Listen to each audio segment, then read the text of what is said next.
Hi there. Okay, so everything that music producers need to know about AI in 2024. I suppose this is a bit of a brain dump on my part of my views on what's likely to happen, what's happening at the moment, what we should be worried about.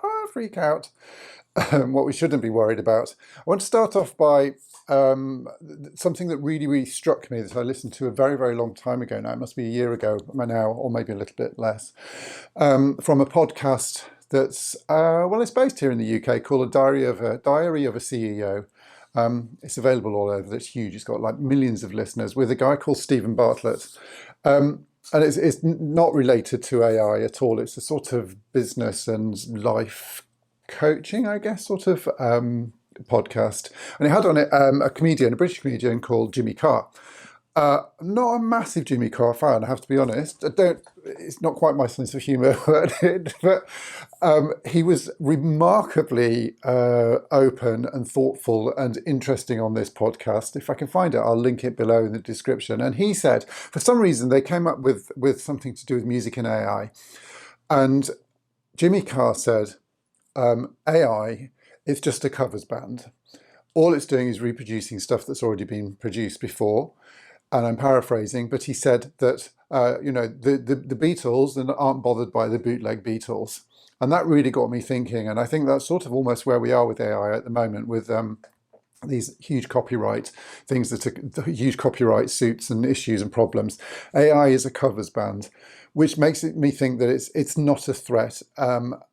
People that are coming up with original music and creating stuff of value and artistic worth, AI can't do that. Stephen Bartlett, the host of the podcast, immediately countered that by recounting a story or recounting something that I'm going to have to paraphrase. But he was talking about somebody going to, in the 1890s or something, 1870s, going to a horse and cart manufacturer and saying, look, the board meeting, and saying, look, we're really going down in our ratings here. We're really struggling. People aren't buying horses and carts anymore. And the CEO of the horse and cart company saying, okay, well, we need to build bigger horses and carts. We need to buy faster horses and, speed the whole thing up, make them more streamlined. And the guy coming back and saying, well, maybe we should be investigating and going down and looking at this new internal combustion engine motor car thing. And the guy's saying, no, that's completely ridiculous. Why would we do that? Everyone's frightened of them. Nobody's using it, and the only thing you can do when you have to use it is walk with a red flag in front of it along the road. It'll never catch on. And that really got me thinking about, are we, on the other hand, just literally just hanging on to ancient technology and our ancient way of thinking here, and the people that are really going to make it through this revolution that it'll be for AI definitely are the people that really jump on the bandwagon and take it really seriously and move with the process. So I think those were two really strong opposing views. I don't have an answer, or I don't know which one of those is right. Nobody does. If we just explore those for a minute or two, the first point of view, AI is just a covers band. I listened to a very interesting interview with on the Taxi YouTube channel. With Michael was interviewing somebody really, I can't remember who she was now, but and again, I'll try and link to it if I can find it again in the description. But she said she was very much to the point of view, well, why are we all so scared of something that's just really regurgitating?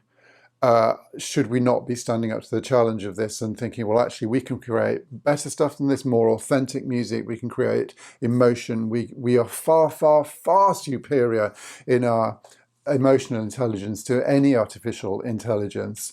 And surely, why are we all so scared and running chicken at this thing? Do we not have enough confidence in our musical ability and our emotional ability to create art that is above what an artificial intelligence can produce? Are we not just running chicken, and should we not just be standing up to the challenge of it? After all, it is just a covers band, as it were. So that really struck home with me. Going back to the other opposing point of view, that we should all be jumping on the new technology and running with it. I read a book called, oh, I forgot what it's called now. Who Stole My Cheese? I should have got it here. I'll link to it. Can't recommend it. It's on. It's literally £5 or something. It takes an hour or two to read. It's really, really short. Who Stole My Cheese? And it's about a community of mice whose lovely cheese. They have access to a lovely sort of cheese stock that just keeps replenishing, and they get fattened, very very sort of used to it. And then all of a sudden, the cheese stock dies. And some of the mice just sit there waiting for the cheese stock to replenish and like flogging a dead horse, while other mice go exploring new areas and come across even better cheese. That's it in a nutshell. It sounds really simple, but actually, I actually found it quite useful, quite a useful analogy. And it did get me thinking about looking at new ways of working and things and moving with technology. And I think that's the really important thing. I mean, I don't know which of those two are right, and nobody bloody well knows what's right. Nobody knows what's going to happen.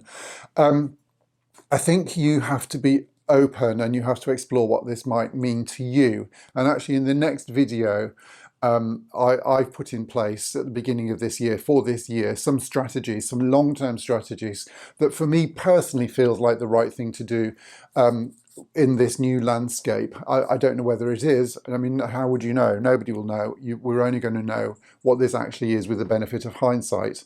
But at the moment, it feels like the right thing to do. And I think we all need to, we all need to embrace what's going on, not stick our heads in the sand, and sort of decide, well, what does this mean for me, and what do I need to do to prepare for this sea change that is coming along? I have a few things that I want to go through on here, which I think they're sort of little pointers that I think are really important to know. The first thing is that Suno and Udio can at this moment create music in the short term, short bits of music, short bits of generic music that sound as good as any human can produce, more or less. You might be able to tell a bit of difference, but for a 30-second bit or a minute, something like that, it can't really stretch it out at the moment. I'm not sure I could compete with it, even in terms of sound quality. And I don't need to keep listening to it. I think we need to actually stop thinking, oh, it doesn't sound as good as human, because with certain parameters, I think if it's short, if it's generic music, if it's, simple emotion, if it's one thing, you want it to sound happy, uplifting, whatever, without any subtlety, let's just accept that it's going to write music as good as we can do. And I think going on, that's going to improve. And I think we have to stop worrying about whether we are better at writing music or not within certain fairly simple parameters, because we're not. It's an equal to all or most of us in that area. Another thing, I think, on our side, that particularly in the production music world, which is where I mainly work, there are obviously massive issues with copyright.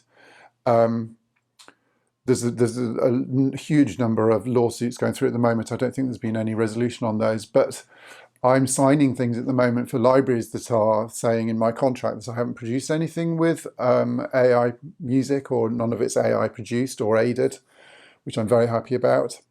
I know a lot of the big libraries are not accepting AI music, or are probably, actually, oh no, let's backtrack on that, because I don't know that. I do know they're not accepting AI music, or you have to declare that it's AI music. I'm not sure if they are accepting music that is AI and is labelled such. I'm not factually sure of that. But I know, working in my industry, people are terrified of copyright. We have to be really careful if we're using melodic samples and stuff like this. Anything that can be picked up as being used before that could potentially spark a copyright issue. People are terrified of that, and I think that is a massive, massive issue at the moment for AI. And I don't quite know how they're going to get over that, because let's remember that an AI model cannot produce anything of originality. All it is doing is regurgitating what's been fed into it. So it can't do anything new and original. So copyright, is there any way around the copyright? I don't know. And the other thing is that also, once they start learning off a copyrighted piece of music, it can regurgitate so many variations before it gets back, I think, to its original form or something. It can't keep regurgitating in a new way. It literally just sort of goes around in circles and the quality disintegrates.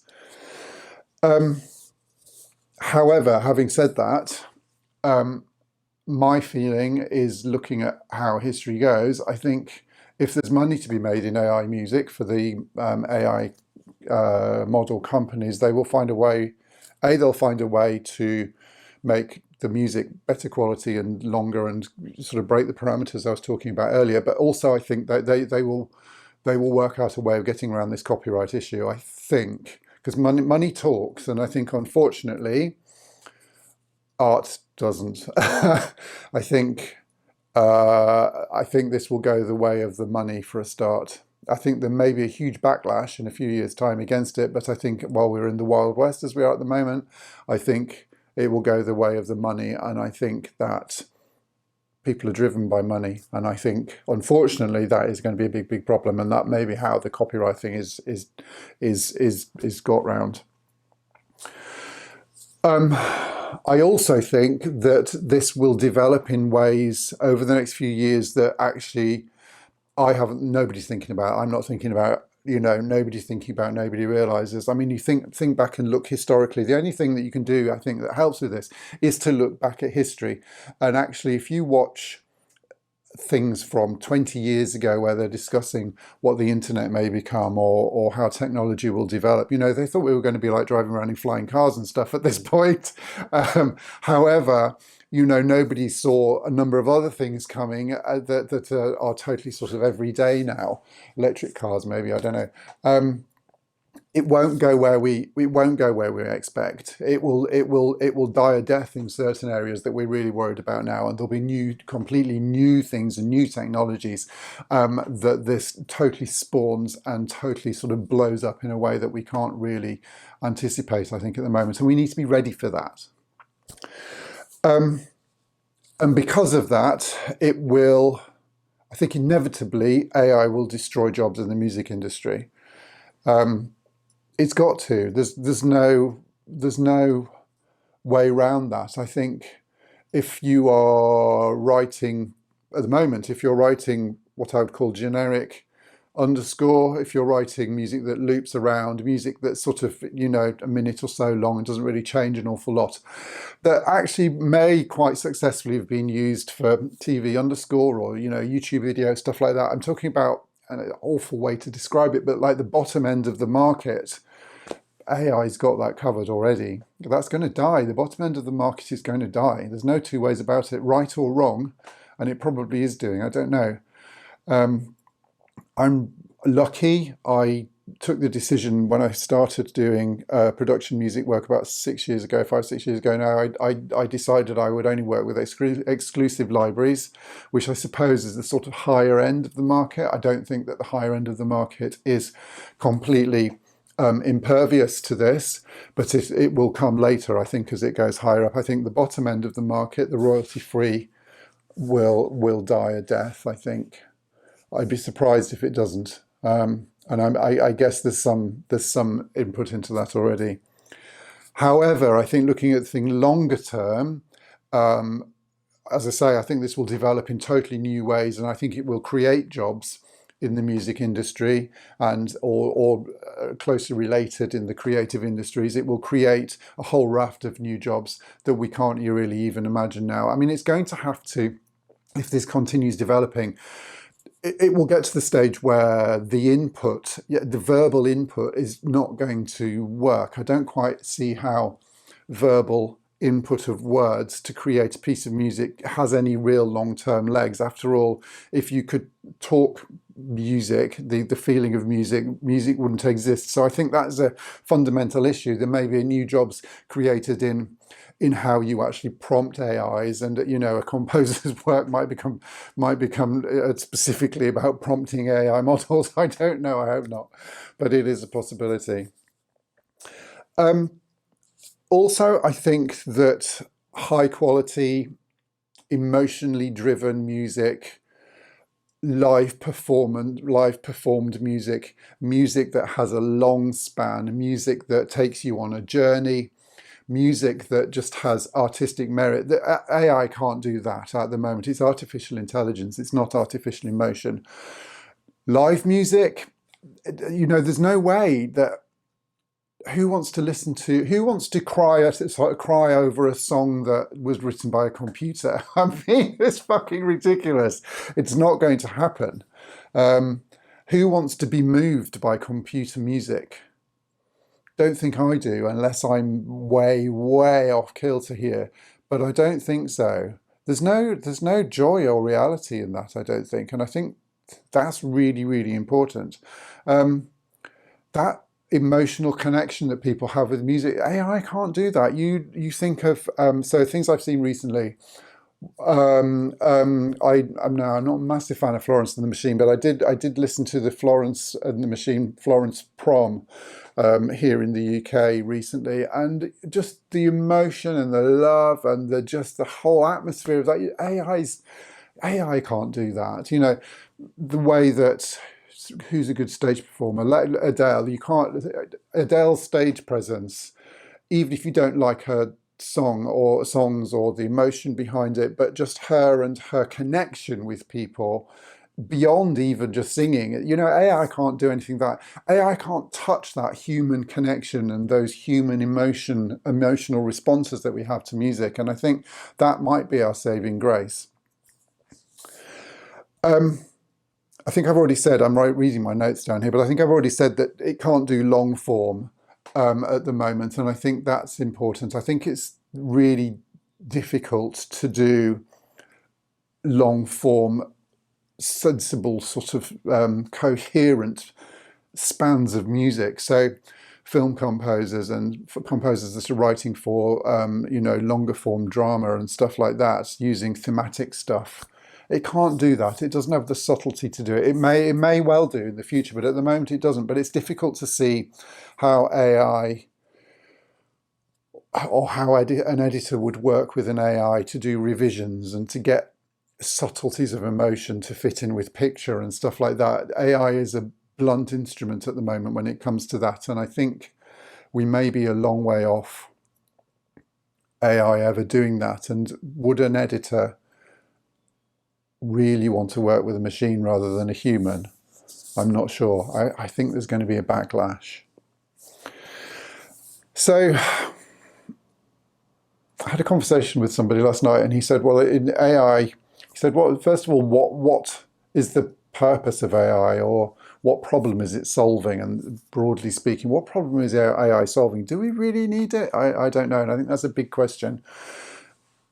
I think you're either, and he also said, well, I think you're either an AI pessimist, an AI optimist, and I can't remember what the third category was. And I thought, well, actually, I'm an AI optimist in a way. I think that I was well pissed when this all started 18 months ago, and I think I was like the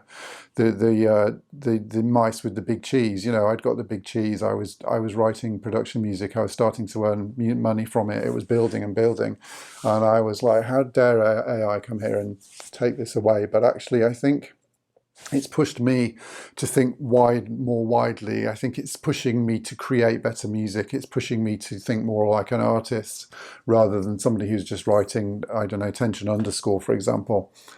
So I think that's good. I think, and I've said this in previous videos, I think the cream will rise to the top and a lot of people will fall off the bottom. Which in some ways might not be a bad idea as long as you are rising rather than falling. And I think that opens opportunities to the people here, the people that can actually really go with this and make a difference. So I hope that's been of some help or maybe some comfort or something like that. I think my sort of bottom line is to not be pissed off by this any longer, but look at it as something that actually is going to help us create and develop and rise. And it will kill the cheap low end of the market, but let's not go there. Let's go to the top. And I think it's given me a bit of a kick up the backside. So at the moment, I'm reasonably thankful for that. That may change in the future. We will see. Have you got any thoughts on this? If you'd like to leave something in the comments, that would be amazing. Please subscribe as well, will also be amazing. And I'll put a link to another AI video on here as well, so have a click on that, and hopefully see you again soon. Thank you. Bye.